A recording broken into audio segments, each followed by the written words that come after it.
Peoples పల్స్కి స్వాగతం. ఈరోజు వార్తల్లోని ముఖ్యాంశాలు.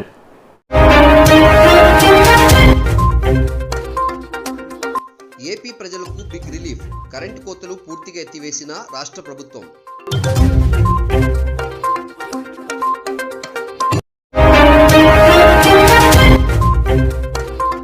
ఆంధ్ర ప్రజలకు గుడ్ న్యూస్ చెప్పిన సర్వే ఆఫ్ ఇండియా, ఉదయగిరి కొండల్లో బంగారు నిక్షేపాలు.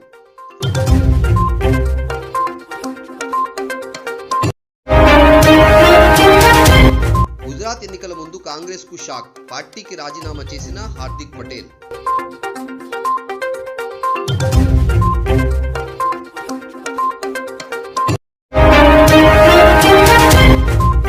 రాజీవ్ గాంధీ హత్య కేసు నిందితుడిని విడుదల చేయండి ఆదేశించిన సుప్రీంకోర్టు.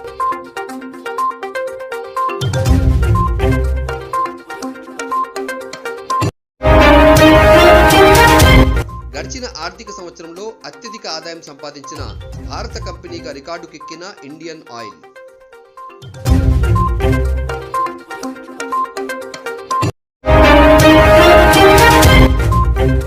నిరుద్యోగం, ధరాఘాతం సమస్య నుండి దృష్టి మరల్చడానికే జ్ఞానవాపి మసీదు వివాదాన్ని తెరమీదకు తెచ్చారన్న మాయావతి.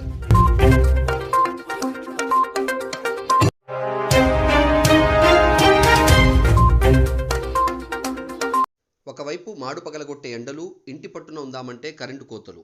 దీంతో ఏపీ ప్రజలు ఉక్కపోతతో ఉక్కిరిబిక్కిరయ్యారు. డిమాండ్కు సరిపడా విద్యుత్ సరఫరా లేకపోవడంతో కోతలు తప్పలేదు. ఈ ఎండాకాలం ముగిసే వరకు ఈ వెతలు తప్పవేమో అని ప్రజలు అల్లాడిపోయారు. అయితే ఏపీ సర్కార్ గుడ్ న్యూస్ చెప్పింది. రాష్ట్రంలో విద్యుత్ కోతలు ఎత్తివేస్తున్నట్లు ప్రకటించింది. పరిశ్రమలకు కూడా నిరంతర విద్యుత్ సరఫరా చేయబోతున్నట్టు తెలిపింది.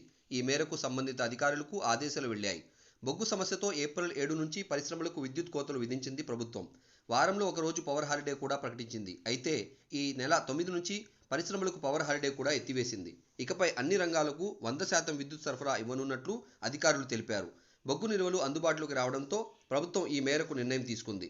కర్ణాటక, కేరళలో కురిసిన వర్షాల నేపథ్యంలో రాష్ట్రంలోని జలాశయాలకు నీటి రాక పెరిగింది. మెట్టూరు, భవానీసాగర్, ముల్లె పెరియార్ తదితర జలాశయాల్లో విద్యుత్ ఉత్పత్తి బాగా మెరుగుపడింది. దీంతో జల విద్యుత్ కేంద్రాల్లో ఉత్పత్తి పెరిగింది.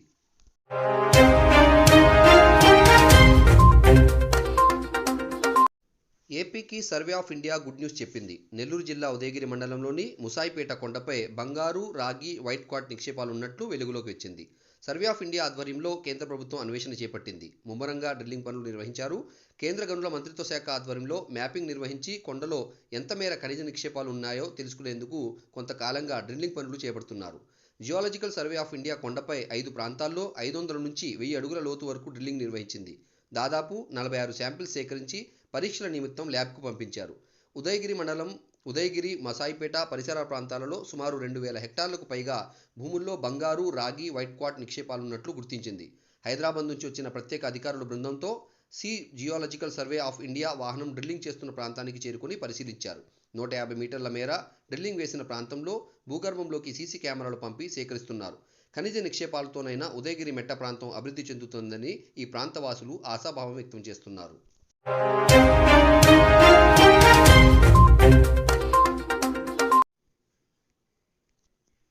అసెంబ్లీ ఎన్నికలు సమీపిస్తున్న తరుణంలో గుజరాత్ రాజకీయాలు వేడెక్కుతున్నాయి. రోజు రోజుకు సమీకరణలు మారుతున్నాయి. ఇదిలా ఉంటే తాజాగా ఆ రాష్ట్రంలో కాంగ్రెస్ పార్టీకి గట్టి షాక్ తగిలింది. Gujarat Congress working president Hardik Patel party ప్రాథమిక సభ్యత్వానికి పదవికి రాజీనామా చేశారు. ఈ మేరకు ఆయన ట్విట్టర్ వేదికగా ఓ లేఖను పోస్ట్ చేశారు. నేను కాంగ్రెస్ పార్టీకి పదవికి రాజీనామా చేసేందుకు ధైర్యాన్ని కూడగట్టుకుంటున్నాను. నా నిర్ణయాన్ని నా సహచరులు, గుజరాత్ ప్రజలు స్వాగతిస్తారని నమ్ముతున్నాను. ఈ నిర్ణయంతో నేను గుజరాత్ రాష్ట్రం కోసం మున్ముందు ఇంకా సానుకూలంగా పనిచేయగలనని ఆశిస్తున్నాను అని హార్దిక్ పటేల్ లేఖలో పేర్కొన్నారు. గుజరాత్ కాంగ్రెస్ నాయకులు పార్టీని ఎలా నిర్వీర్యం చేశారో, ప్రజా ప్రాముఖ్యత ఉన్న అనేక సమస్యలను వ్యక్తిగత ఆర్థిక ప్రయోజనాల కోసం ఎలా నీరుగార్చారో మీకు బాగా తెలుసు. రాజకీయ ఆలోచనలు భిన్నంగా ఉండవచ్చు, కానీ మన నాయకులు ఈ రకంగా అమ్ముడుపోవడం గుజరాత్ ప్రజలకు చేసే ద్రోహమే. గుజరాత్లోని దాదాపు ప్రతి ఒక్కరికి దీని గురించి తెలుసు. కాబట్టి నేను కూడా దీనికి విచారం వ్యక్తం చేస్తున్నానని హార్దిక్ పటేల్ తెలిపారు. పార్టీ పరిస్థితిని కాంగ్రెస్ అధినేత్రి రాహుల్ గాంధీకి వివరిస్తూ లేఖలో పేర్కొన్నారు.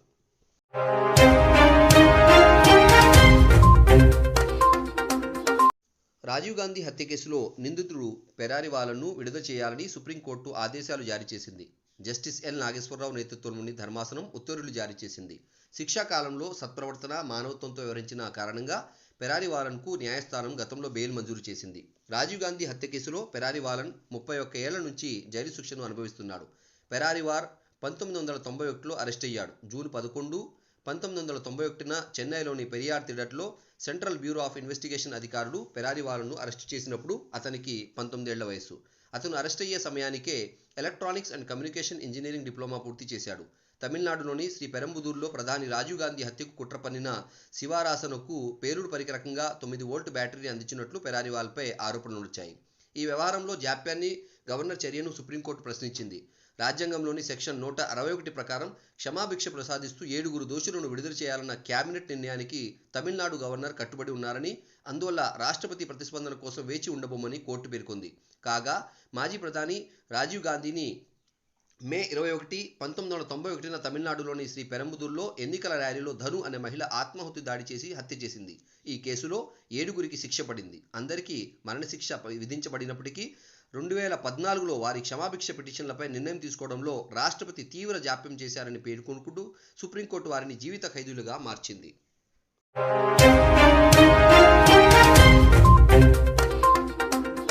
కేంద్ర ప్రభుత్వ రంగ సంస్థ ఇండియన్ ఆయిల్ కార్పొరేషన్ లాభాల్లో దూసుకెళ్తుంది. గత ఆర్థిక సంవత్సరంలో మంచి లాభాలతో గట్టెక్కింది. దేశంలో అధికంగా లాభాలు పొందిన కంపెనీగా పేరొందింది. గత ఆర్థిక సంవత్సరం 2021-22లో 7.28 లక్షల కోట్ల ఆదాయం కూడబెట్టుకుంది. ఒక ఆర్థిక సంవత్సరంలో అత్యంత గరిష్టంగా ఆదాయం సంపాదించిన భారతీయ కంపెనీగా ఇండియన్ ఆయిల్ కార్పొరేషన్ నిలిచింది. ఐఓసీ అనుబంధ సంస్థలతో కలుపుకుంటే కంపెనీ మొత్తం ఆదాయం 7.36 లక్షల కోట్లు. గత ఆర్థిక సంవత్సరం ఇంతకు ముందు ముఖేష్ అంబానీ సారథ్యంలోని రిలయన్స్ ఇండస్ట్రీస్ 7.92 లక్షల కోట్ల ఆదాయం సంపాదించినట్లు వెల్లడించింది. అయితే ఇందులో జీఎస్టీ, ప్రభుత్వం తరఫున విక్రయించిన ఉత్పత్తుల మొత్తం ప్రభుత్వానికే చెల్లించాల్సి ఉంటుంది.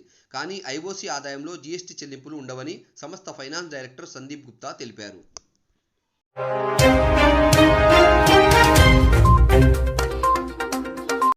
కాశీ జ్ఞానవాపి మసీదు వివాదం విషయంలో కేంద్ర ప్రభుత్వంపై బీఎస్పీ అధినేత్రి మాయావతి తీవ్ర స్థాయిలో విరుచుకుపడ్డారు.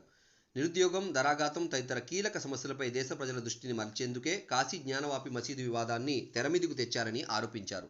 లక్నోలో మీడియాతో మాట్లాడిన మాయావతి ఓ వర్గం ఆధ్యాత్మిక స్థలాలను టార్గెట్ చేస్తూ బీజేపీ రాజకీయ పాపం గడపాలని చూస్తుందని ధ్వజమెత్తారు.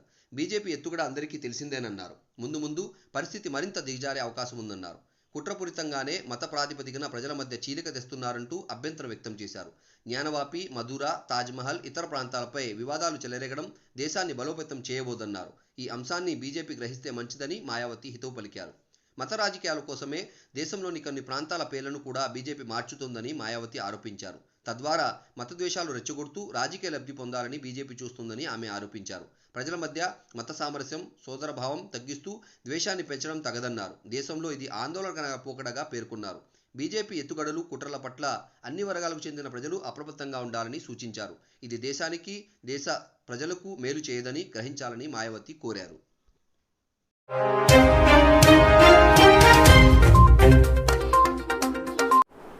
వార్తలు ఇంతటితో సమాప్తం. చూస్తూ ఉండండి పీపుల్స్ పల్స్. సామాన్య ప్రజల గుండె సవ్వడి, ప్రజానాడి. చూస్తూ ఉండండి పీపుల్స్ పల్స్.